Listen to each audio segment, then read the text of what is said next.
Good evening, everyone.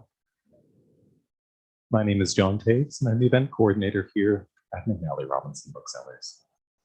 Before we begin, I would like to acknowledge that McNally Robinson Booksellers is located in Treaty 1 territory, the traditional territory of the Anishinaabe, Cree, Ojibwe, Dakota, and Dene peoples, and the homeland of the Métis Nation.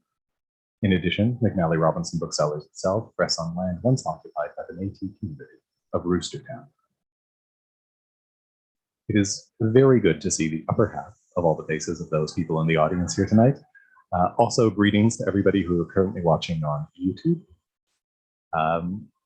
We're here tonight to celebrate a particularly incredible poetry collection that is Permanent Carnival Time by Colin Smith.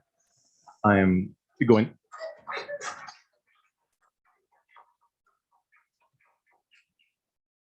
If I may speak extemporaneously for a moment, which is always fraught with peril, I will say that tonight is the perfect combination of folks. ARP is a local press who published this book, and their call-upon is always indicative of incredible quality.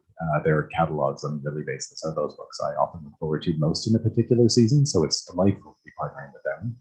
We are somewhat fond of the good folks at the Winnipeg International Writers Festival, who provide us with incredible programming every year, and we're so genuinely thrilled to be able to partner with them on a regular basis. And when it comes to tonight's featured poets and thinkers and critics and personalities, Cam Scott and Colin Smith, those are two people who regularly rearrange my approach and thinking about poetry, about the written word, and are just generally damn fine individuals in the first place. So tonight is particularly pleasurable. I'm now going to go on to some exciting procedural notes about this evening. So as you will notice while we're within the space, we do ask that you remain masked and remain masked at all times while in the store. The only folks that will remove their masks potentially are those people who will be reading and at a distance from you folks.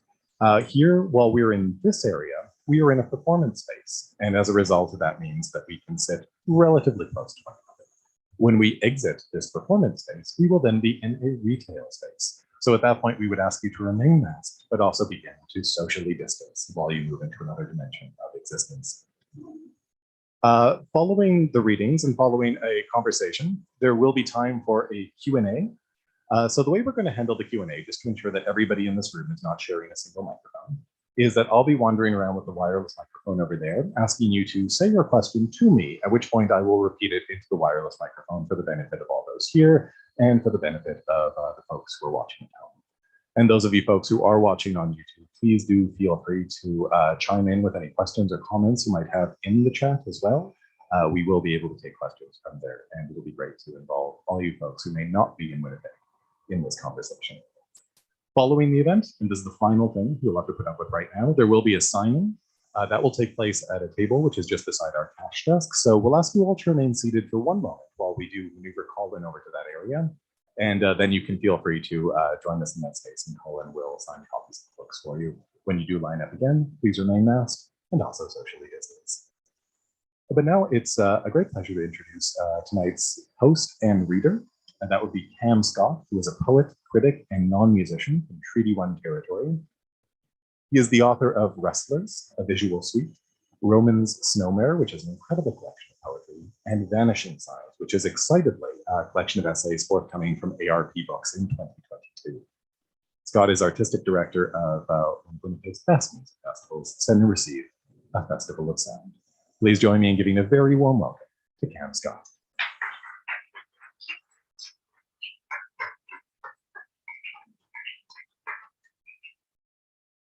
Hello. This is a very trepidatious thing, isn't it? I'm going to remove this mask for the time.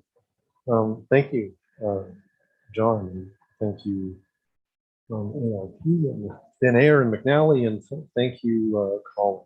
Yeah, thank you, Colin.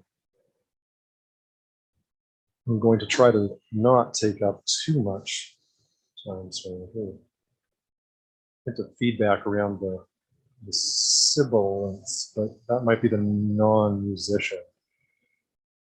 And the feedback follows me wherever I go. I'm just going to read a little bit before I introduce Colin Smith.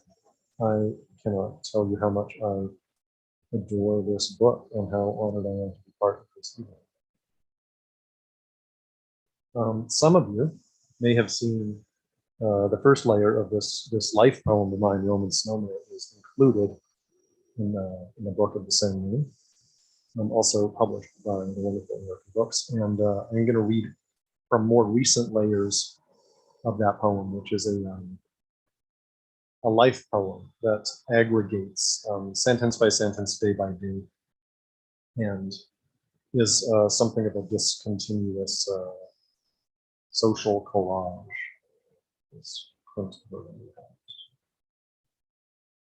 A watch actually ticks, like time itself were in the room. Clenched teeth on contact microphone, voice like a gavel on gravel. That's an extraordinary gift, the wish for social transformation. Pulling the hood off objectivity, doing a soft shoe soulfully. Can I say the sermon moved me? Inmates are sick and frantic. Heat is failing. Even the season is a weapon. Researchers have discovered that it's possible to place malicious code in a genetic sequence. Watching the neon sign, a luminescent interdigitation. It seems as though it must always have been so, but it could have been otherwise too. Seeing is sedimentary, like shale or concrete, heaping gray on gray, into the brooding palette of New England weather. Hobby Lobby, Sleepy Hollow, Vegas lands are selling in the Northwest states. Raw data is oxymoronic. There are no natural symbols, just instructions, silver bulletins to slow the moon. The yard presumes to be seen from above. Radial barracks like a stopped clock. There is a risk of going nowhere, losing sequence, one's physical militancy sapped by airtight intervals like straps across the wrist, one's vital juices, lactic acid lackfully deployed. Does time itself hurt the body? Management proposes facial recognition. One must be clocked to clock in. Walking backwards through the color mall, I make a blur before the final boss, belching sentence like a fireball. An automated goad behind us, we're unable to run backwards. Hypothetical extremists actuate reaction counterfactually. It isn't that the powerful lack inner life, but that we're all conscripted in their fantasies so as to make their bland interiority our outer architecture. I resent that. Who cares how I spent my life's vacation in between Earth's mortal hiccups? I want this poem to negate the easy stasis of the fucking aphorism. What's so queer about the shoulder? Morning ode to oat milk, self-hatred or hatred of self, the hyphen does a lot of work. After a week in brand new boots, I could feel my pulse beat in my feet, stigmata oozing every step. Chapel hands, attention lavished. How I hate to share a bathroom floor. Ain't misbelieving, what would that mean? To sound the alarm, eye contact will often suffice. It's a disturbance of the air. But I gave him an earful tonight. Something needed repairs, and that's a number I disagree with. There's never a good time to leave the city if you're the mayor of New York. Practice in the mirror. Is a wet wit, slow what? For more civilian cruelty, turn the page. It recalls beats, it performs rhythmic vicissitude. It has three voices like a baby. In Lincoln Terrace Park, spring had arrived. Think funk as subdivision. It's a musical impasse that past the point one tires of repetition. Ears reared on rock turn gradually to stone. Except in a performance situation, furniture is not to be removed from this room. Two roommates moved out noisily, leaving a particle board barricade between the sidewalk and the street. I watched snow settle on the sectional for days and then took it inside. Icky tinkled down the ladder. If you want to get a sense of how amazing this place is, look at the catalog. Boutique, provocative, and European. He realized that if he was going to make a difference, he was going to have to learn how to count. A narcissist's proximity to disappointment is that of a head of hair.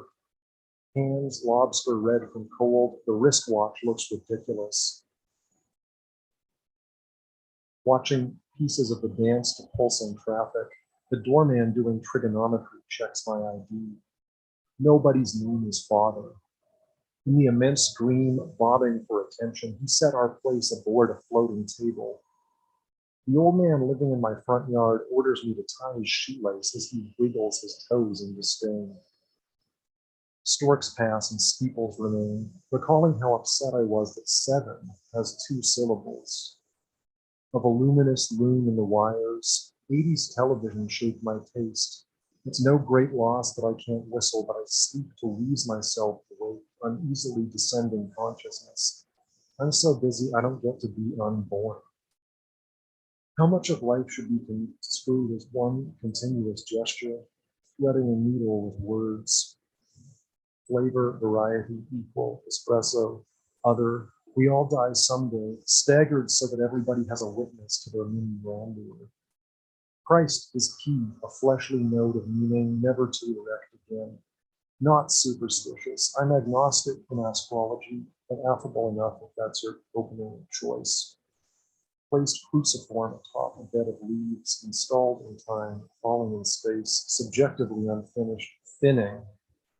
Sorrow short upon the brow, rain pouring from the eaves. I'm no one's icon of availability. 10 minutes in, she says to stop the music, start again. The radiator missed a cue.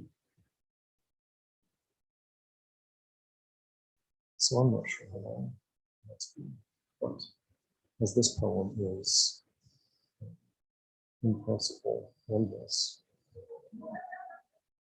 I'll stop myself. Yeah.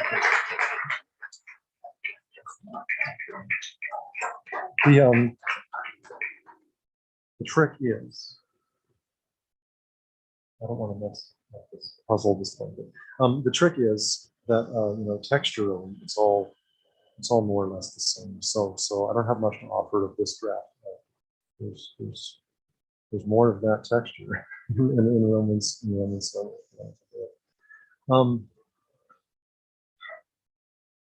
So I'm going to segue by making this only a little bit about myself. You can see that some of the problems that I'm grappling with in this text that I'm not doing a great job of solving are, a tension between poetry as a pretty solitary vocation and something that's been, I suppose, typecast, a technology of pathos, but I think it's fair to demand humor of it, and I also think that it is fair to ask serious questions about perhaps the political vocation of poetry and its social responsibility too. And these are things that I've been trying to figure out for a really long time. And I was having a difficult time figuring out, reconciling the different hats I wear. I was really like punk, and John Ashburn, and trying to make all of this cohere. It's quite difficult, and it might not absolutely cohere until the world we live in is quite transformed. But meeting Colin Smith was a really formative event, pivotal event in my personal formation as a poet and person.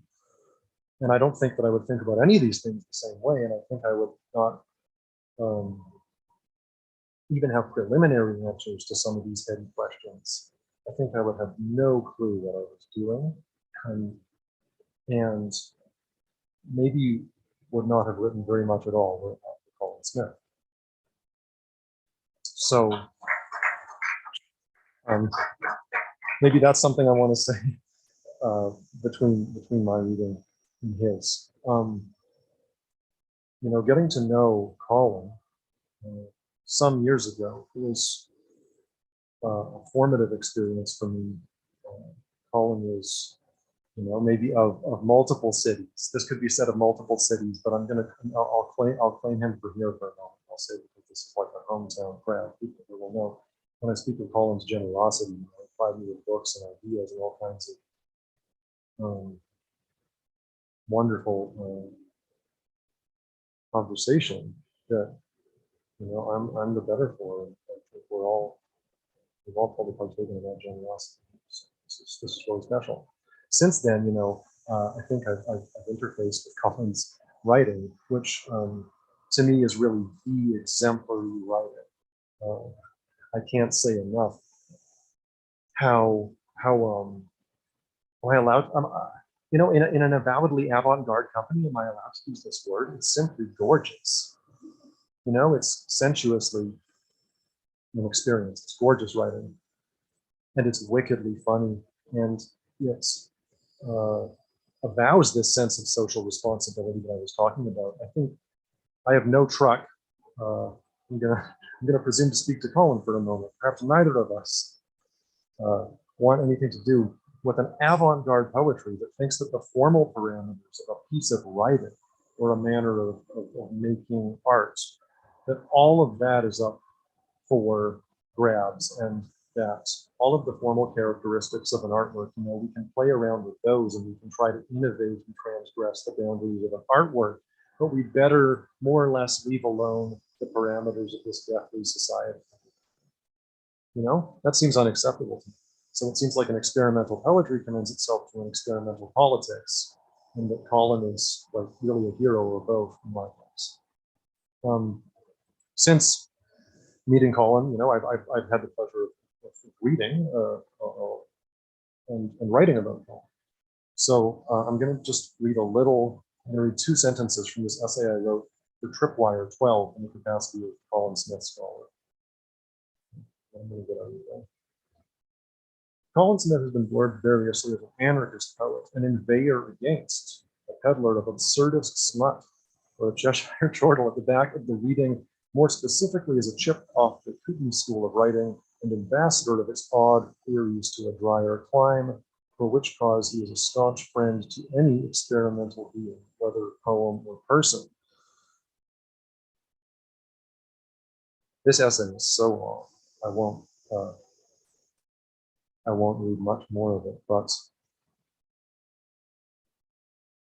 much has been said about Smith's humor, and it's true. This work is abruptly, blasphemously funny, a true litany of taboo blasting one-liners, less remarked upon as the anger, the scalded disappointment, beautiful sadness. A representative Colin Smith line is both pained and exultant. The cognitive leap from any one line to the next only deepens the ache. This is a poetry consisting entirely of interruptions that nonetheless manages to interrupt itself on a line-by-line basis. It's absolutely plethoric. I've never read one of these books definitively. You know, every time I read it, it's the first time I'm reading it. So I'm going to put my mask back on, and I'm going to clear out for Colin Smith.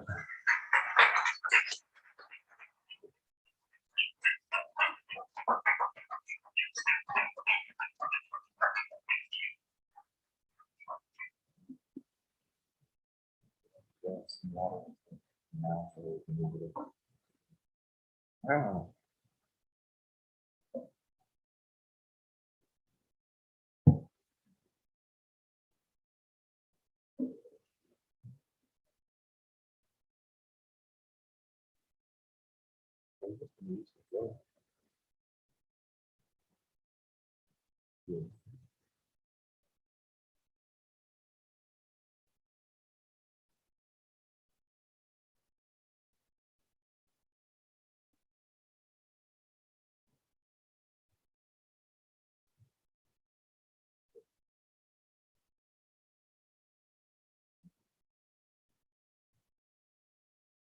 This feels very on.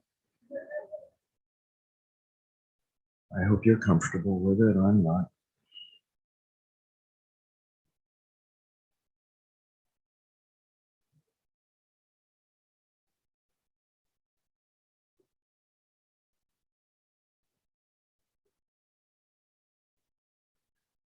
Cam Scott is too kind. It's been a two-way friendship that's involved. Many years of copies, editing one another's work, talking about music, politics, and text. Admittedly, I have probably loaned him more books than he has loaned me, but that's because I'm an old fuck.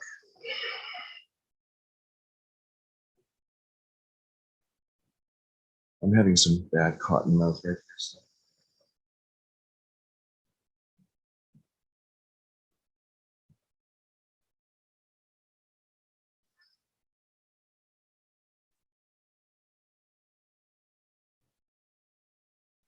And also the, the the fulsomely long essay that Cam was just quoting from. I'm going to intrude on it only so slightly as to say it makes my work and me seem smarter than it or I am.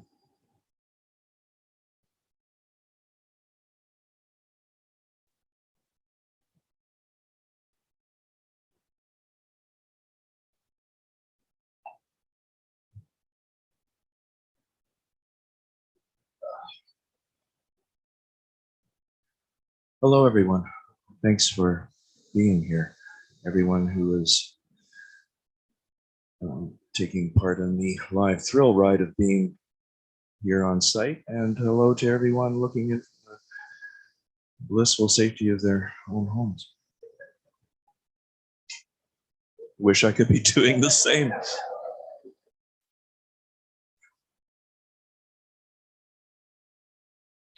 I insist on acknowledging that I live in occupied Anishinaabe Akiing, Treaty 1 territory, Winnipeg, Turtle Island. This is the shared traditional territory of the Anishinaabe, Cree, Dakota, Dene, and Oji Cree peoples, and the homeland of the Métis Nation. To allude to something Clive Holden wrote, and I'm pretty sure he was living here when he wrote it, we must all walk softly here.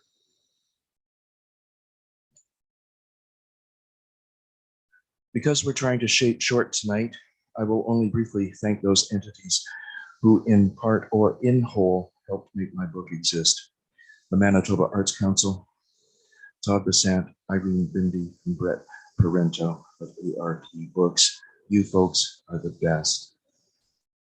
Marika Prokosh, Monique Woromiak, Ted Landrum, Meredith Quartermain, Cam Scott, Chandra Mir, Robin Marie Butt, and Jean Randall.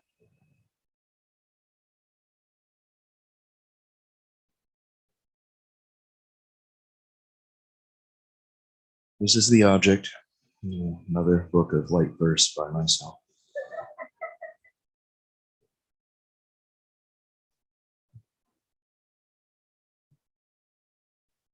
Oh, I was going to do this first. Yes, I'm having a feeling like I'm in an altered state. Not a terribly efficient one. Some of us, aside from myself, might be feeling a little uncomfortable being in this live space. So I'm going to start off my reading with a brief joke, which I heard last year, probably the only joke I heard last year.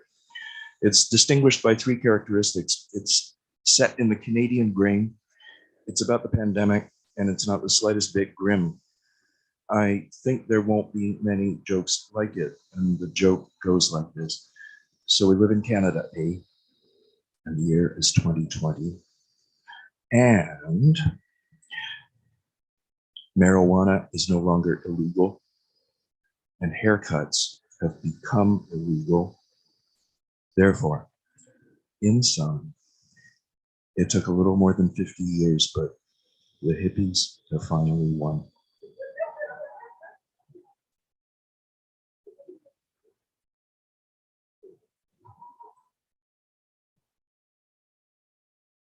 I'll read you four of the briefer poems from this. Start with the first poem in the book. It's called Rev. Value, like meaning, could scoot every which way.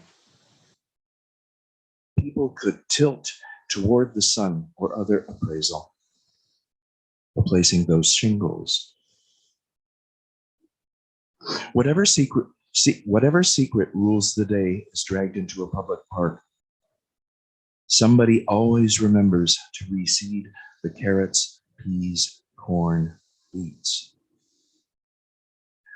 Commemorated by a happy fracas, to which the cops are called sometimes, someone hands them a drink or joint as they stride in. Vengeance might be the next hand dealt. Echoes making echoes. We have gathered today in respect of a fine idea.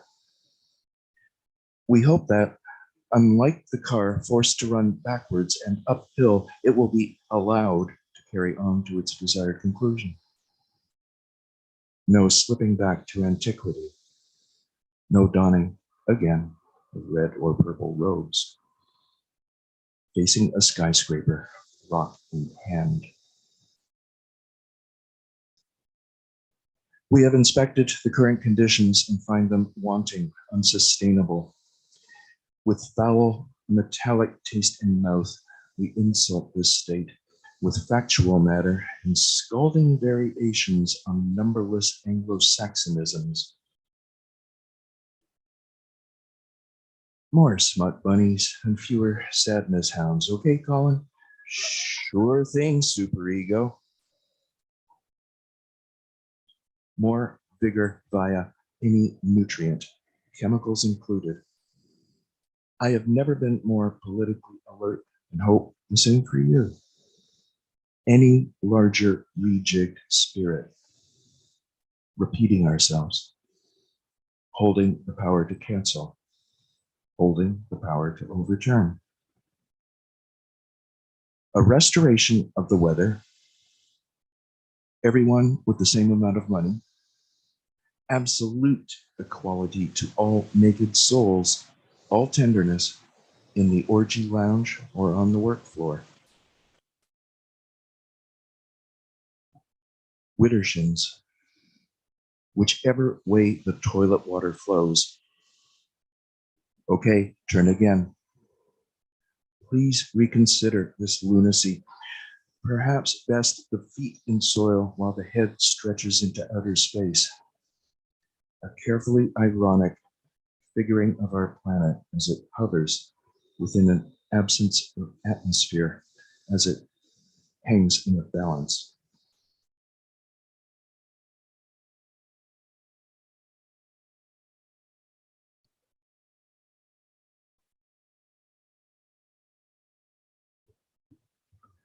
The middle portion of this book is filled with, is occupied by something called Folly Suite, 9 poems, shortish, behaves pretty much as suites do.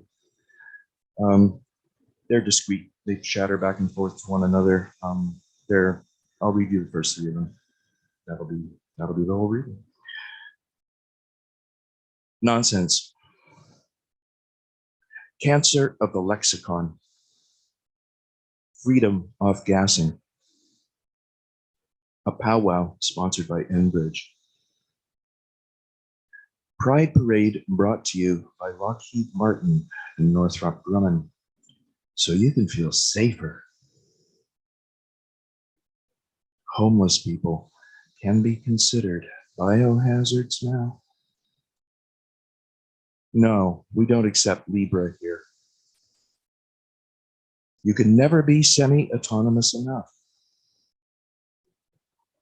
X within a square or circle inside a box. I vote to lower my self-esteem. 1-ton sandbags.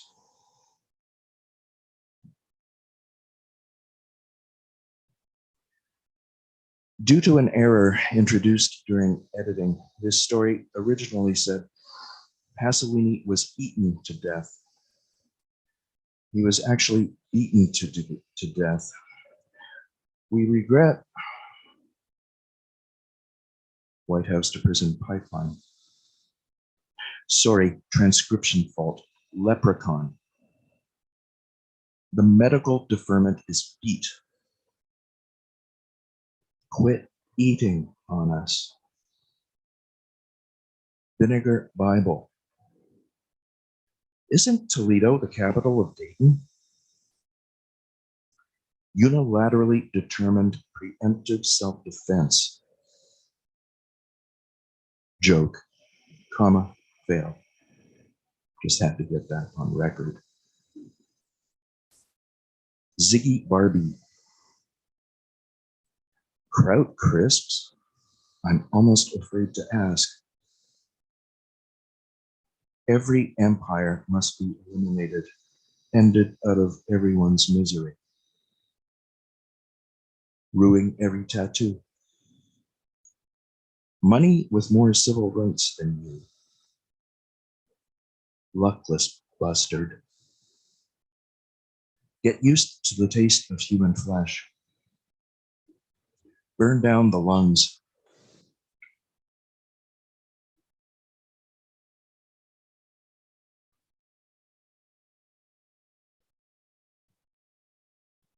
Fiddlesticks.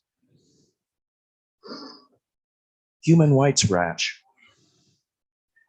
Jacobites stomped, clearances to follow.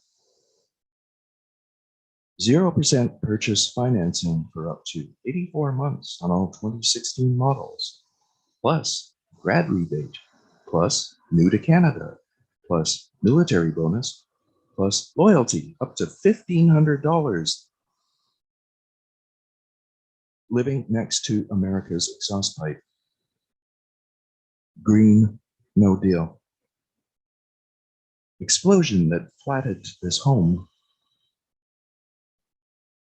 Beetling to the scene of the emergency, poem in hand. Cascading infrastructure failings. Yet another incident where the police prove they're not social workers or therapists. Person of interest. Pillage on investment. Workers will be reduced to generalists without unions. Oppressions passed back and forth like an endless French kiss. No, no, no, we just need to find a solution. I would like for you to do us a favor. Defending the law of rule. Farting into the campfire. Symbolic heart of the matter. Most dupes can be trained to vote, and going by what we're living in, most do. A provocative blowhard who up to now has always boosted our ratings. Quiddity, let's nip this thread in the butt. Risk of frostbite, risk of frostbite, risk of frostbite. Frostbite in seconds, frostbite in seconds, frostbite in seconds, frostbite in seconds. Vegan curious as a sexual kink. Throw trash on your mother. Killing, to put things in comic terms. Upgraded. Xenophile, there's some radiant work you'll need to do. Rigmarole. Bloodthirsty giraffe. Worldwide, not enough toilets. Orgy of mummers. A spiffy new dog park next to a homeless camp. Rory will be on hand to preview a suite. Execute the office. Can we still call it a protest vote if it actually elects somebody? The president declined to call any witnesses and did not testify in his own defense. Key clause, just enough. Valiantly trying to hear on within gone. Let's take the yawn out of yonder. Decadent vacation versus viable planet. Getting called out by children, we can expect more of this. Neoliberalism not giving a shit about the homeless seniors it creates, won't caretake numerals fading within its frame. Permitted to slob. X-ray of body politic would show what? A soul stricken with irredeemable ignominy? Feeling like an after picture tied to a before portrait that has never been properly explained. James Bond gone to rehab. In the land of six-figure constables, mostly peaceful. USA, USA, unwanted sexual advances. Queering up a butch apparatus. We're trying to. How about we shall overcome right now? Zoning out, zoom in. Yes, I do have a beach in mind. Can you picture it? What is this green gorp? Struggle better? That's it. Thank you for listening.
Uttering threats.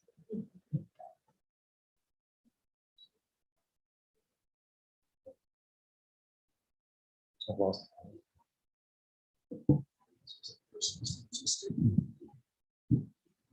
We've all got them. Personal statistics, personal pandemic statistics, pandemic jokes.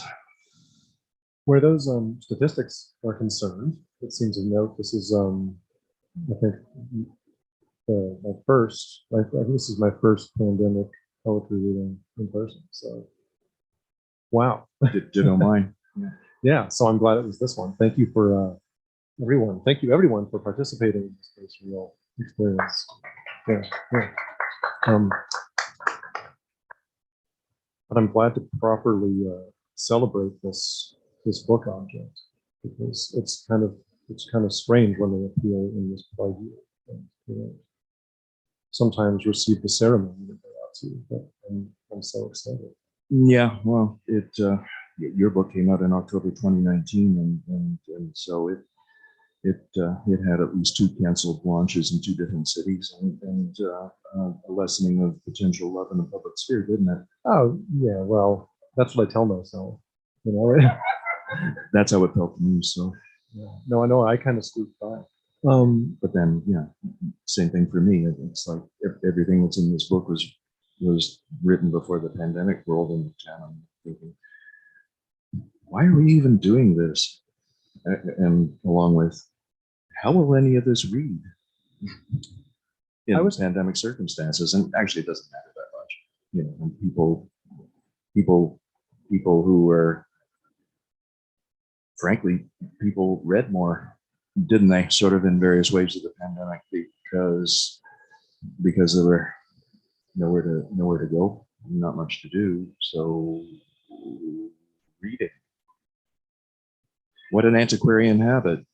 In some respects, it seems actually incredibly timely. You know, maybe I'll try to keep some of my ponderings and my questions to the poems that you read from for everybody's benefit. But Yeah, when you're talking know? about, you know, you're talking about encampment evictions, and in so many ways, you're kind of scouring the scenery of brutal, ongoing austerity and these things that are always a crisis. It's a perpetual crisis of, I think, the capitalist city, but it's reached this pitch in this year. You know, I think that in a way, it's very trenchantly about this moment as I read it. But some other moments too. I was going to ask you about the first poem you read, Rev. Yes. Which is kind of a counterfactual excavation, kind of resuscitation in some of the energies of the Winnipeg General Strike. Is that a fair characterization? You can be as cagey as you want. You can stop me if I miss it. This is the first time it's crossed my mind. Because it's a long poem that trucks fairly heavily in the Winnipeg General Strike. Just following it, I thought I was confining my writing about the general strike to the one poem. So I didn't detect spillage into another. Maybe that's not the signifier to organize the whole thing, but you know, we've almost disagreed about this before. So I'm going to start off here, you know, for excitement's sake. Yeah. Let's have a fight. Yeah, you know, it's like have a coffee, have a fight. Right? You know, it's like Colin and Cam sitting in the second cup, Katie corner that no longer exists, Katie quarter to the ballet headquarters, and freewheeling it. I mean, I think of Rev as a bit of a prelude to Necessities for the Whole Heart, but perhaps not, and I won't get ahead of myself. But I think that this is a very hopeful writer. I think that it is politically galvanizing, and I think that there are futures in it. And I think that, in a way, see, I'm doing what I said I wouldn't do. I am getting ahead of myself. But the poem "Necessities for the Whole Hog" is really like a research-based, very, like rollicking, bitter, strange kind of book about the like unfinished futurity of the general strike, as I perceive it. I think of Rev as kind of an overture, sets the scene, right? But I think that this book is about, you know, a general strike to come. I really do. I think that it's about all of these sort of unfinished emancipatory sequences, and they're arrested moments. You know, That's fair. how I read this. That's fair. That's fair. And I would join my hope to yours. Well, that was easier than I thought. Yeah. You know, although I wouldn't, you know, I wouldn't take my gesture, you know, so far as to put myself on a political ticket. Well, don't. I don't recommend it. Although I am glad you ran for the Communist Party. For those of you who don't know, it's true. I just ran in a federal election for the Communist Party of Canada, and I did about as well as you'd expect. Thank you.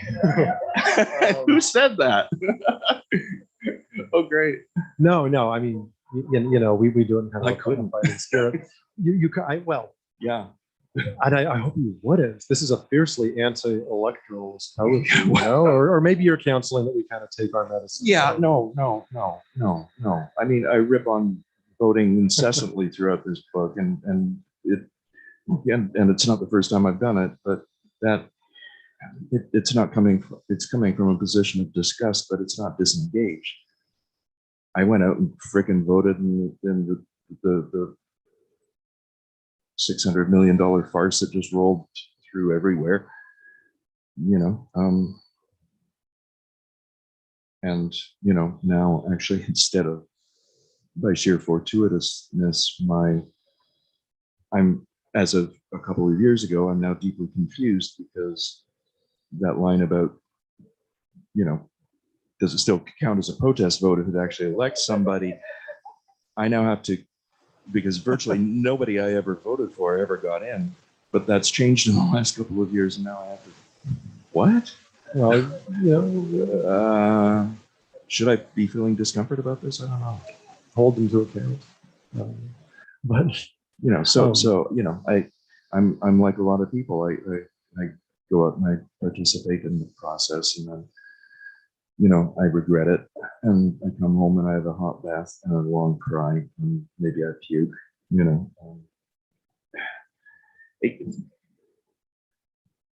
I mean, some people vote for the lesser of a number of evils, and then are right back out in the streets militating against the reactionary things that the person they just voted for are going to continue, either start rolling in motion or continue to be the agent for. Yeah. And to speak of those streets, I want to try to, because this isn't the most hopeful that we could sound. I want to try to link this up to what I see as being a hope in the poem. It's an interesting time to talk about this. When I think of how this book is prescient of this like COVID conjuncture, maybe it's just because so many contradictions of this society have come to it, under duress. But these poems are so much about it's like anti-boosterism. It's so much about the contractions and privatizations of civic space and nominally public space. It's an incredible diagnostic, I think, of the city as it's been, privatized and colonized and so on by big capitals. It's kind of a requiem for the downtown in a way. We would go for coffee at I won't tell you where, so you can't find us. No, I just said it. Yeah, did you? Okay, so yeah. Sit on Edmonton, and you watch the whole city change around you. The Second Cub Multicultural Association on the corner of Graham and Edmonton, Katie corner to the ballet. It caters to a social need, really. It's dead. It's dead. It was a casualty in the first wave of COVID. It was rarely open. I think they opened for a few days. When it was clear we weren't going to have be flooded by sick people in Winnipeg, and then it just as unceremoniously shut down again, and then it's gone. It is no more. Yeah. It's on one hand, It's got a lot of company too. Yeah. it's a space that maybe I have romantic feelings about, but so many. But that was one of the few places that you and I could actually tolerate going to in neoliberalizing, horrible people concentrating their assets in the middle of the Winnipeg downtown. It was just, this is one of the few places we could feel comfortable setting foot in and spending time in and patronizing. Yeah. Matching things. But I think about I think about the scenery of this poem, which is sort of, it's substantially directed at, it names names. It's really interesting. This is maybe a more general question I had, because on one hand, it's a poetry of one-liners, and a lot of its references are really obscure, and it might seem kind of foreboding on the face of it because it's so rapid fire and disjunctive. But I say it's a research-based poetry because it is kind of a history lesson, and I know that you take research and fact-checking really seriously. Yeah. And I'm kind of interested in that because the poem has this texture of truthiness, but it's filled with numbers and statistics and historical vignettes and so on that are terribly real. Damn it, Ken. Maybe it's an essay. That there are two other poems that have call themselves, essays in the book. Maybe that one, that's a third, and it just lacked the word in the title. Mhm. Well, it just alludes to a different use of poetry, I guess, is my interest, because I do get the sense that it's, if not always expressly essayistic, it's a very, how to say, It moves around a lot through, well, two time periods, and it doesn't move in a straightforward narrative. not at all, no. And it's a poetry that I feel can accommodate almost anything. You can put anything in there. You're really, to me, expanding the remit of what belongs in a poem. And I guess what I'm interested in is that as a possible sort of political analog to the general strike, because it seems like there's some incredibly, I think, suggestive formulations in here where it seems like you're almost saying that the general strike wasn't general enough, to the degree that it really popped off and changed the course of world history. Maybe the metal workers to whom it's attributed were principally British and organized to this minimal degree, but it wouldn't have been what it became were it not for unorganized and quite socially marginalized Eastern European immigrants and so on. And but you talk about the you still talk about how it's terribly limited in that it's a settler political sequence, and it doesn't address itself to the multinational situation that would describe this colony. And so much of the promise of the poem, I think, is anticipating this new, more general strength. Yes. Yeah.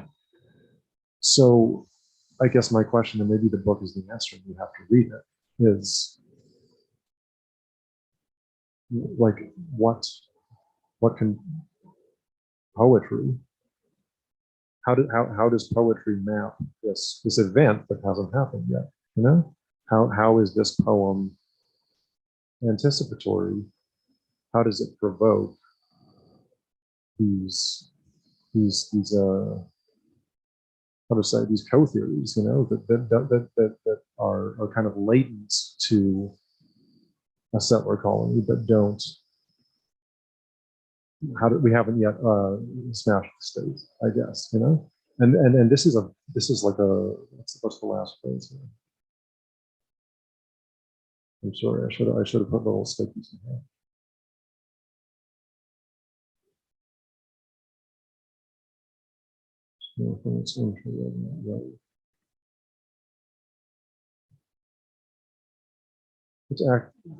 This isn't actually the last phrase. I'm trying to find something here. Can I help? Sure. If you jump in. Well, no. I'm trying to read your mind, what you're struggling after here. It's actual people, not political myth. That, yeah. But there are a lot of different political myths kind of intersecting in this poem, and I'm just wondering what kind of future you anticipate for this poem. It's a centenary poem for an unfinished event. It's not up to me to finish it, and I don't think it's that poem's business or mine generally to be tremendously explicit about what sort of future. Yeah, I don't have solutions, and then it's not a poem that's actually trying to run for public office. So, no, neither was I, for the record. No, that's no reflection on what you've just done. But if I just, if you want to, you don't need poetry to proselytize something that's more fittingly should be done by you putting yourself up, a person putting themselves up to candidacy and going around start knocking on doors. it comes in from the side. It comes in from the side, and uh, mostly I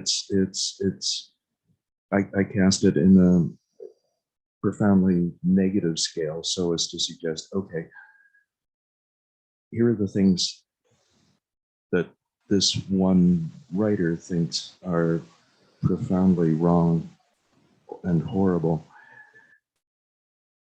It doesn't need to, poems don't need to actually, after bitching about something, actually propose a solution or a corrective. No, that's something that needs to happen between people in a public sphere. And I'm not saying that poetry doesn't take up space in a public, although, under pandemic circumstances, we are dealing with the consequences of a much more limited, public. I don't know if I'm blowing that out my ass. It's been more limited public for me, but other people have been communicating between one another quite easily over the course of this thing, because they're online. And so things can happen online. Things need. My suggestion is usually that what we are living in does not work except for the super rich, and that it has wrecked the planet, and some number of corrections need to be made, and the number of simultaneous conversations, through as many media as it occurs to us to practically gift to this process, they should all be welcome. Mm-hmm. Did that make sense? That was a long sentence. Makes beautiful sense. I got a little lost in there because I'm nervous and I'm on drugs and I'm in a fair bit of pain at this point too. So, isn't this weird? Yeah. I have more questions, but does anyone out there have a question? We have a traveling microphone and we have someone to vocalize it for you. Absolutely. So what I'll do is I'll just, if you tell me your question, I'll just repeat it.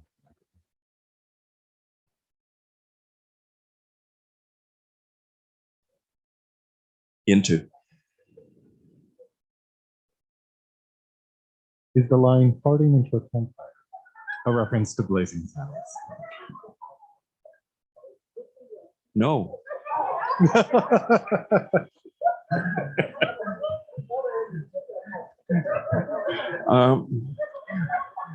So what we've learned, anything you say to John, he has to say into the microphone.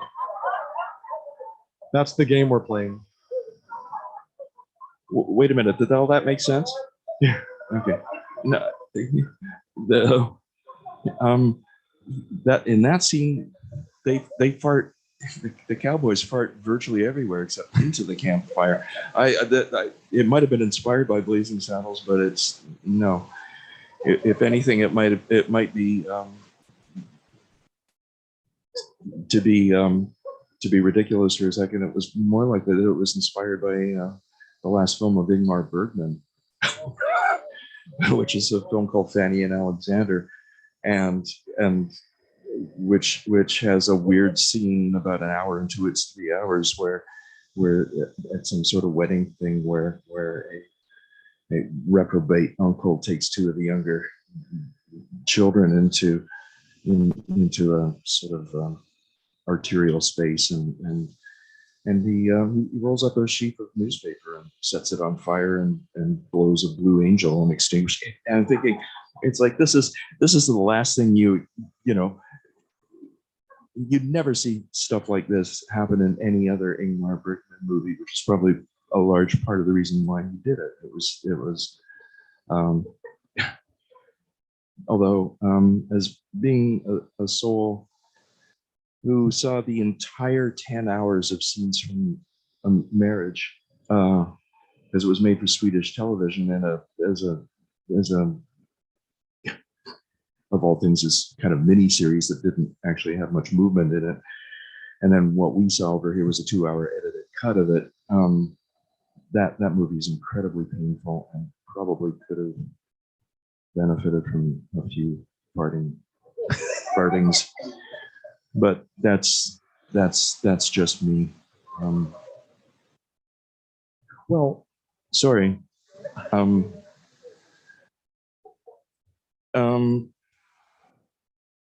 There's actually, there's actually a fair amount of farting in literature. Yeah. There is perhaps not yet enough. This is my thought. Well, that's You, kind you of say this cut could have benefited from that's more where I farting. come in. I think every domestic tableau, this is my strong claim. I think every domestic tableau in film, really, this is why it's like scarcely believable to me, because nobody ever, hardly ever does anybody fart. And ditto poetry. There's less farting in poetry probably even than in. What do you propose to do about this? I think we have the answer. Yeah, the answer's right there. Yeah. No. No, but no, it's like, thank you for it.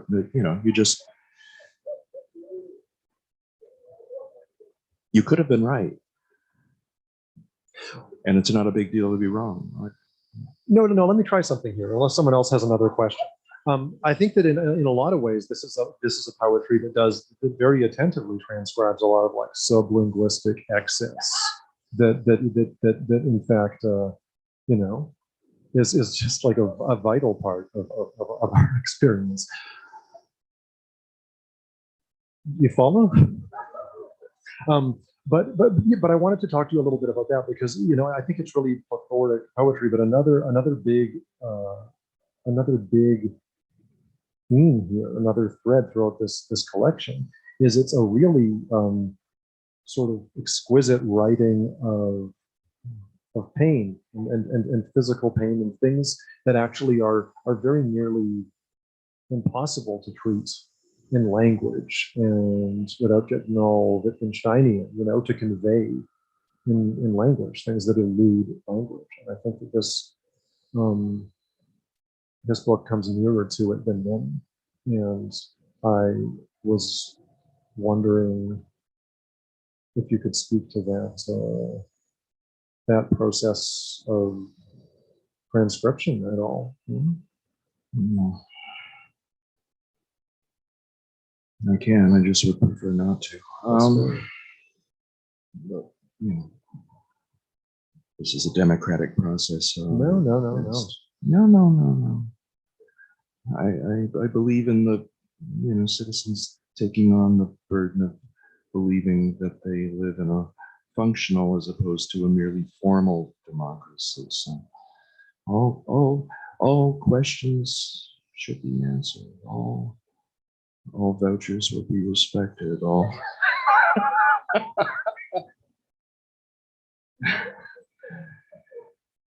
buy 6, get 1 free.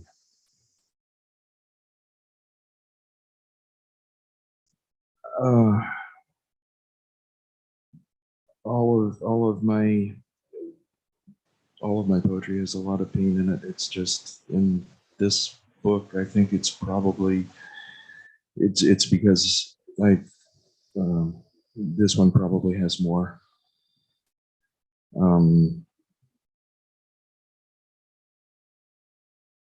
There's social pain in it. There's political pain in it. There's always, and in the case of this book, it most of you know that I've been in chronic pain for a long time, and as of nearly 3 years ago, it has doubled. And I can't say enough bad things about that. And the prognosis is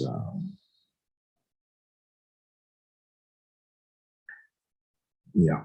So, and for the longest time, I can't remember when this was first suggested, maybe in the Kootenay School of Writing, we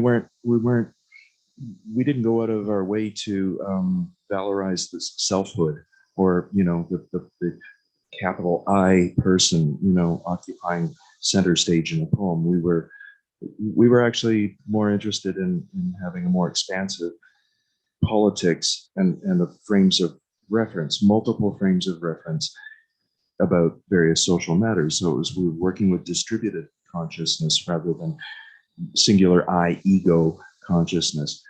So it's not likely that any of my Vancouver pals, and in those days, even me, I was learning how to write like this.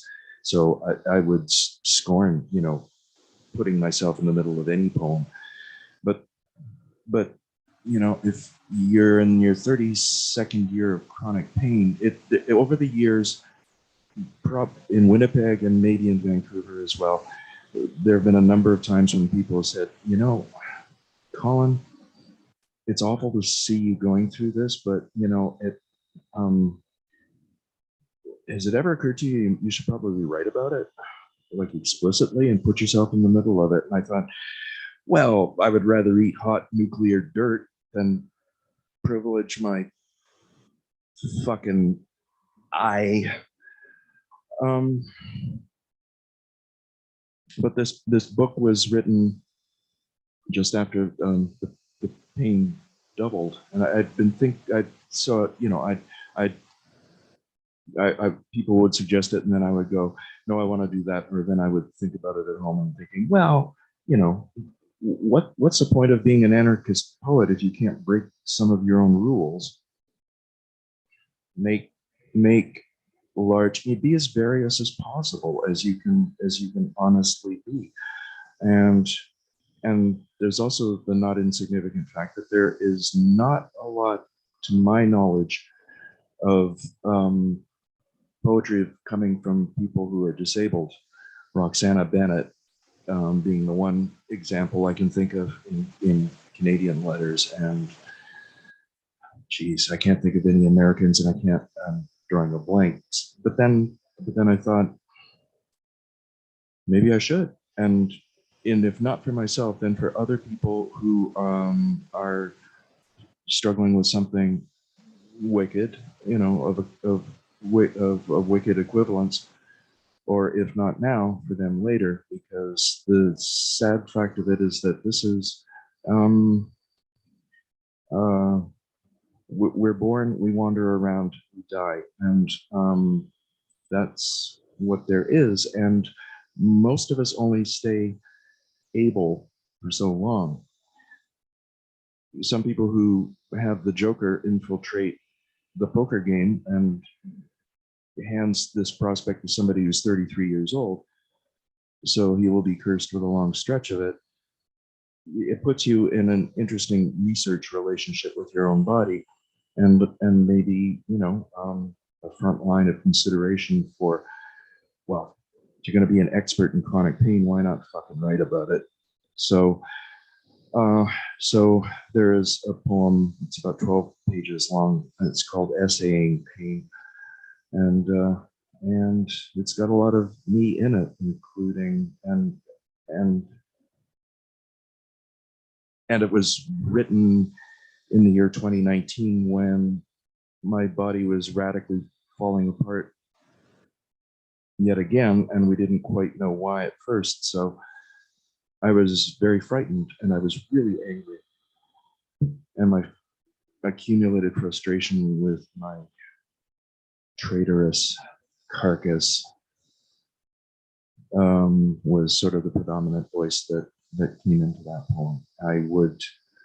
I'm looking to disavow some of that anger, but I'm not going to take it back either. That's, it's, let that poem have its due. Be kinder to your body in future poems, just to be fuller about it.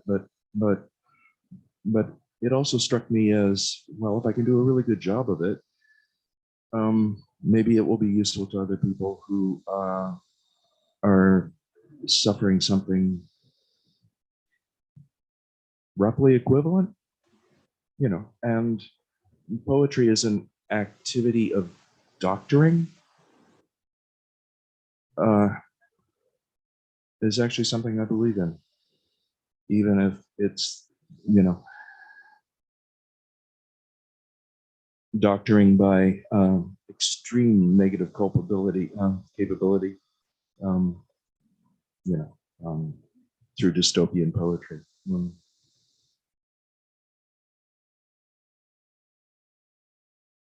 Yeah, and so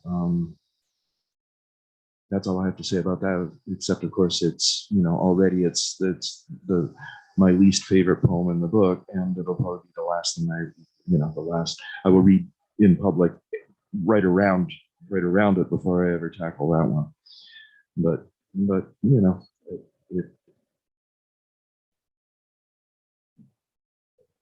Thank you for talking about it. I think it's an exquisite one. we're you know, it's we live in socio-political pain all the time. Mm-hmm. You know, this is the terrifyingly miserable lot of most of us over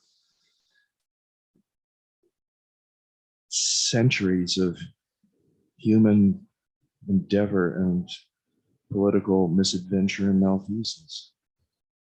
But then when you talk about the Yeah. physical, you know, these physical modalities of pain, and you talk about social pain, you know? All the positivity I was describing to this work and the political optimism, I recognize in what you were saying about poetry as doctor. I think that's just fabulous, and I want to think more about that. So, Okay. yeah, thanks for talking about it. I think it's an incredibly important work. Does anybody have a question or anything to say before we're done? We actually, I know we have gone a little bit of over time, but if it isn't too indulgent, Colin, there are a few questions from our very active chat as well. If you could put a question or two to submit. Yeah, sure. I'll just go yes, no, don't know. Perfect. So we shall run with three rapid fire questions from the digital realm before we close down here. The first is from fellow poetic traveler Ted Landrum, who describes you both as the anti-pope of Canadian poetry and also an extraordinarily generous participant and reader. He asks a two-pronged question. The first question is, what is the role of reading to your poetry practice? And also asks you to define carnival time. I'm sorry, I blanked out on. I'm actually having trouble hearing you with your mask. Oh, of course. Sorry, Colin. The role of reading to your poetic practice. And then Ted was also hoping that you could define carnival time. Does he mean reading in public or just reading books? Reading out loud, I believe, the act of reading. I think it's a necessary thing. It people in rooms doing things together. There's an energy to that. It's a social activity. And actually we're you know, in our modernity, we've actually been in for some decades now. We've gone into back toward antiquity. Now that he's brought it up, we're actually going back to the bardic tradition in some regards, in the sense that, you know, it's only recent decades that it was that what we're doing here in this room at McNally Robinson wasn't unique. You know, you didn't hear poets, you didn't, or even fiction writers, and most writers, you know, at best maybe they would turn up on the radio. A lot of writers of a generation older than I am, they could go for a decade without giving a public reading. It was just nothing that they felt comfortable with. They weren't asked to do. It wasn't social practice, and a lot of them were, sad to say, lousy readers because they'd never learned how to do it and try to do a good job of it. And so, I'm happy about that. And, you know, the more modalities, the the better. Reading, reading to oneself, reading things to other people, and in rooms and not in rooms. And we can give actually a shout out to the spoken word tradition for actually giving that activity a big boost. That now it's something that's been going for several decades, and they've been doing it, but I think there's contagion, and now it's certainly increased public awareness of, hey, this is an attractive proposition. This is actually a lot of fun. It's like, go hear somebody read. Let's try it ourselves. And his other question, the carnival time. The title. The title is my partial or skewed rendering of Mikhail Bakhtin's idea of carnival and the carnivalesque. And as it is miserably sedimented in my title, I'm disgracing the concept by saying that the contents of this book are, well, permanent carnival is an oxymoron. And unfortunately, it should not have come to pass as a social dynamic, because the nature of carnivals is that they're only fun if they're brief. If they stay in town and they put down roots, then they're not a whole lot of fun at all, and people around start to suffer. Something kind of sadistic about that. That's my answer. Thank you, Kanye. Now we'll wind down with apologies to the other questions that are in the chat. We are just a little bit over time, but thank you all for passing those along. Sam from Montreal has a question for both. Something that jumped out at him in Permanent Carnival Time is the Unabomber references. Sam was wondering, what is the relationship between poetry and violence? Is it a substitution?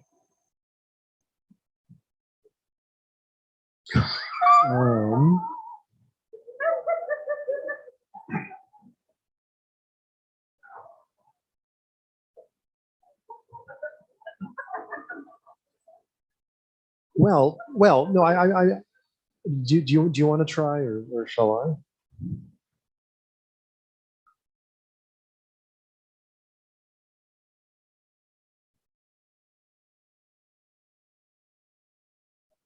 I'm interested. I'm interested in violence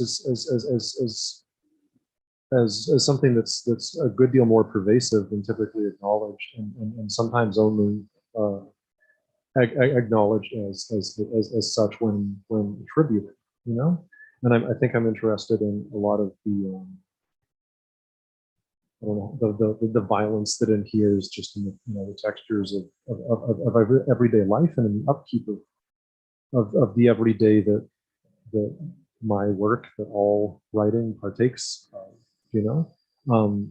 There's a good deal of violence subtending most leisure activity. The structure of the world, it's really terribly violent for so many people. So banishing the Unabomber a little bit from the question, who's no saint of mine. I think that my writing is probably, pretty peaceful in its aspiration, except that it's ineluctably it's a specialization of a terribly violent world, and I don't think that there's an artistic stance that one can take over against that. So I try to take a little bit of responsibility for that violence in my writing. Yeah. I do too, although I probably flirt with danger more than you do, because, well, for a start, I think you're a nicer person than I am, but or at least less reckless. I'm no fan of the Unabomber either, but he wound up in that poem because because it was a poem that was set in Vancouver in the 1990s, actually, and it came out. And something that occurred, well, actually, upon his apprehension, enormous swaths of his manifesto were printed in newspapers everywhere. And it was interesting to see how somebody who was blowing up people in post offices and wasn't, and working in isolation and was deeply anti-technological, that when it came to the actual manifesto, that I find myself, and actually I've had Todd Besant can testify to this too. Sorry to drag you into it. I think we both shared the impressions like, wait a minute, it's like, I actually agree with about 3/4 of what this guy's saying. So where's the line of separation from what precisely is a terrorist, in general or in specific moments? And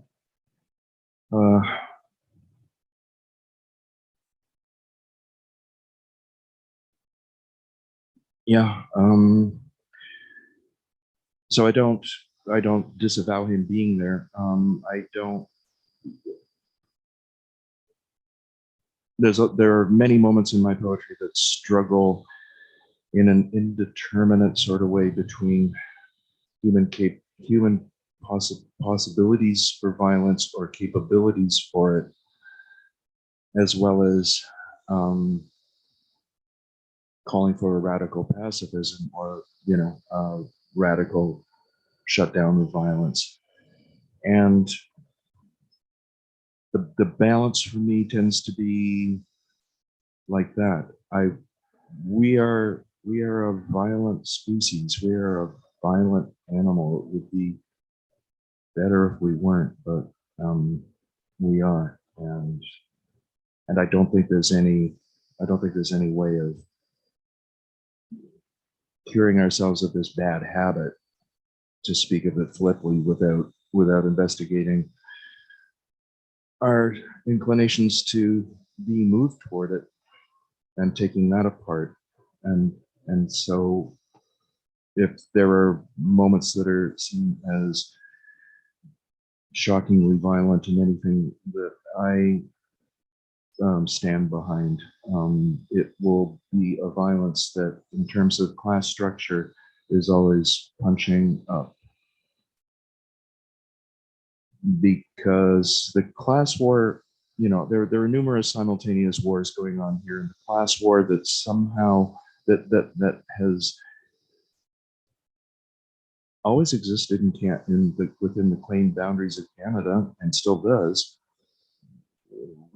We have this liberal delusion that we don't actually have, that we're living in something that is closer to a classless society. It's not true. It's not true. There are, and we're not going to unpack that or correct that without getting over our own delusion that this is otherwise. And so,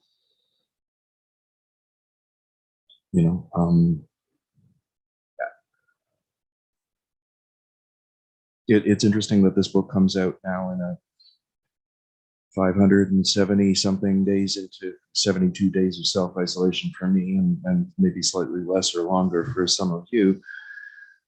And the book is explicitly anti-capitalist, but what have we, it comes out in a moment when all the gross inequalities of social power, social, distribution of money has become even more lopsided than it was before. I can't think that if what we've learned by accumulation in this, over the course of this pandemic, if how it's shaking out and may well continue to shake out a little harder into the future, if this doesn't convince most of us of capitalism's utter bankruptcy and state of permanent failure, then I don't know what more convincing chunk of evidence would be needed. It seems that one would have to be acting in a high state of delusion, and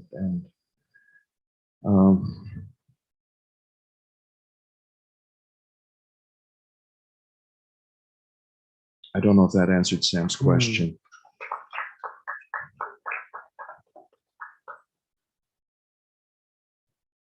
I think that it clarifies a lot for me. But it doesn't speak to Sam. I would think it would be a good idea if more people ran for the Communist Party and more in more, you know, in every ward and every, you know, come on.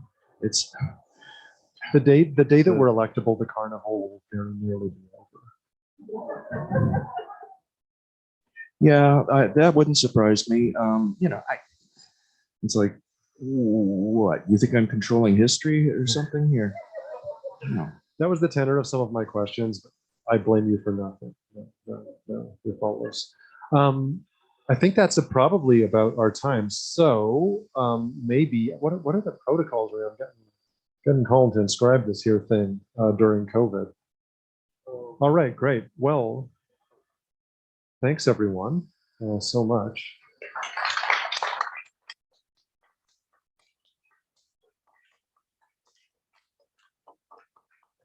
I would also like to additionally, I would like to thank Thin Air and McNally for this hybrid thrill ride. And take good care to everyone.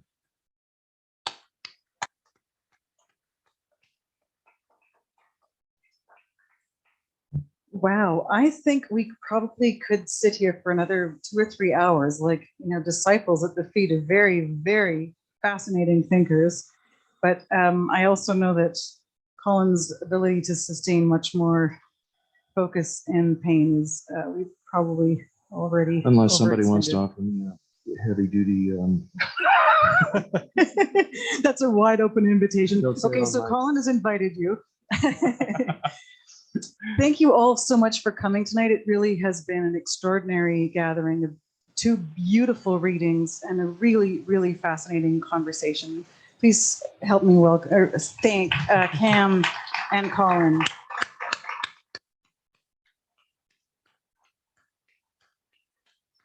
We have serious fans, Miss. Look at this. As I was listening, I scratched down this line, which I'm taking home with me. And I hope I got it close, Colin. Beetling to the scene of the emergency, poem in hand. That seems like a perfect illustration of what you're doing and what you've brought to all of us. So I think we all get to leave knowing that we are all at a scene of an emergency and now we have new poems in hand. So thank you so much for the book. Thank you for the reading. Thank you for gathering us together and sharing your insights and challenges, because those are important too. We're really, really happy to have been able to include Colin in Thin Air 2021. It's not easy after these many days of isolation and kind of ongoing chronic pain. And thank you so much for speaking so frankly about that. I think that it's important also that all of us have a chance to witness what it is to continue to make art and think hard when there are many challenges. We've all been challenged this year in ways that we hadn't anticipated. And I think you were partly our teacher, so thank you for that. We are 2/3 of the way through Thin Air 2021. We're a virtual festival as well, so please do visit thinairfestival.ca, and there's 60 writer profiles there with lots of really interesting little videos that our writers have created and submitted. And we still have 3 more in-person events, so if you've got a taste for it now, you can come back Tuesday when Rowan McCandless will launch Persephone's Children with host Whitney French. That's Tuesday when we're all recovering from the turkey coma.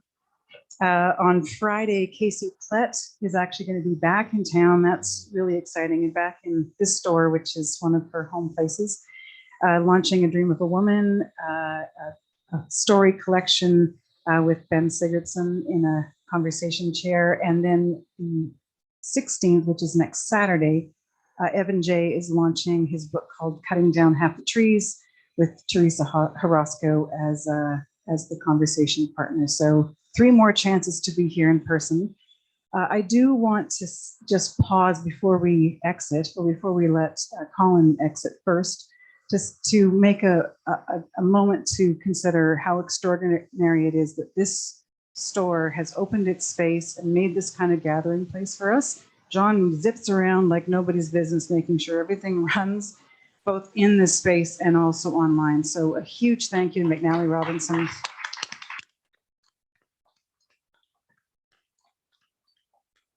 Please do stay safe, and just give Colin a few minutes to get to his signing place before you move out into that retail space. And remember, we have to all be socially distanced out there.